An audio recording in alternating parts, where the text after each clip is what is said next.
the dance of a deeper explanation.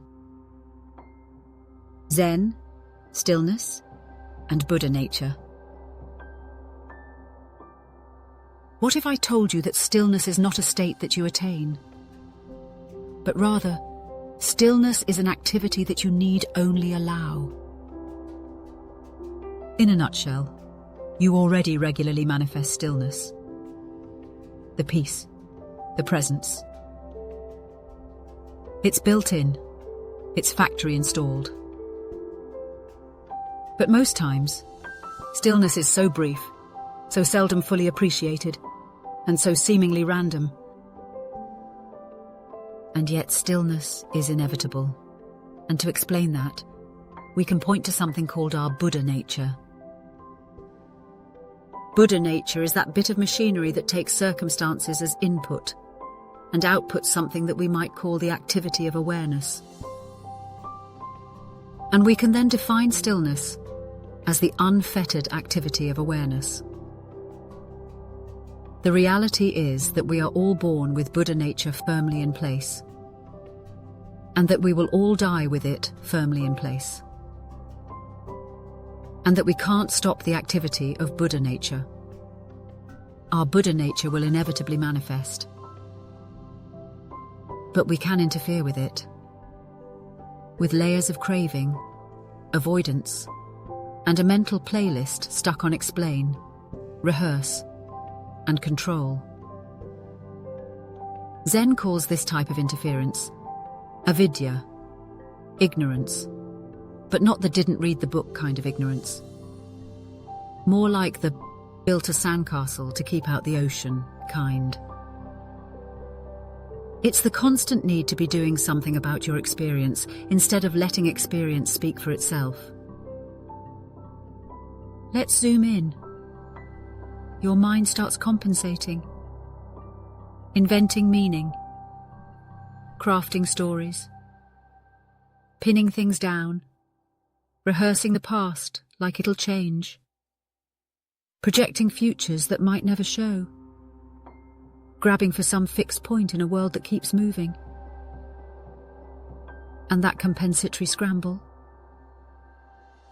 that's the obscuring, that's the repression, that's the interfering.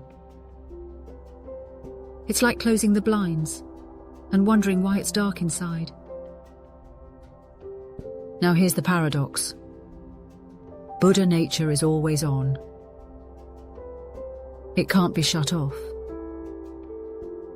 It's not something that only manifests after hours of meditation. Which brings us to the real reason Zen practice exists. Not to build something new, but to recognize and stop interfering with that which is already in place. Not to invent stillness, but to release the habits that prevent it. That's why Zen masters sound so maddening. What was your original face before your parents were born? The flag doesn't move. The mind moves. Practice and realization are not two. They're not being cryptic to be clever. They're pointing to the fact that your deepest nature won't manifest by chasing. Its effects can only be seen when the chasing ends. And here's the kicker. The repression isn't always accidental. Most times we choose it. We cling to identities. We double down on being right. We turn beliefs into bunkers. All the while, Buddha nature patiently waits for us to simply get out of the way. Dogen nailed it. To study the self is to forget the self. That's self.